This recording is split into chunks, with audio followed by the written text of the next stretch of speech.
మార్పు. ఇది లోకానికి కాలమిచ్చిన తీర్పు. ఏ రాజైనా సరే ఎప్పుడు రాజుగానే ఉండిపోడు. ఎంతటి ధనికుడైనా ఎల్లప్పుడూ ధనికుడుగానే ఉండబోడు.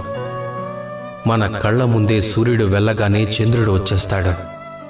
ఏదైనా ఒకటి నాశనమైంది అంటే అక్కడ కొత్తది పుడుతుంది. ఈరోజు అపవిత్రం అనుకున్న ప్రదేశంలోనే రేపు పవిత్రమైన గుడి కట్టచ్చు. ఋతువుల్లో ఏదీ శాశ్వతంగా ఉండిపోతాం. ఈ కాలం అనేది ఎప్పుడూ ఒకరి వెంటే ఉండదు. ఈరోజు మీ వెంట ఉంది, కానీ అది నిన్న వేరే వారిది. ఈరోజు మీ దగ్గర ఉన్నదే రేపు మరొకరి దగ్గరకు వెళ్ళిపోతుంది.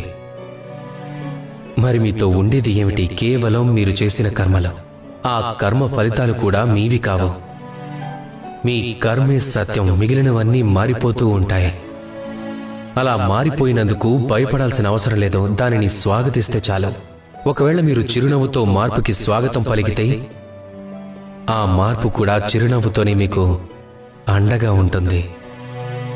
మీరు నాతో పాటు చిరునవ్వుతో పలకండి, రాధా కృష్ణ.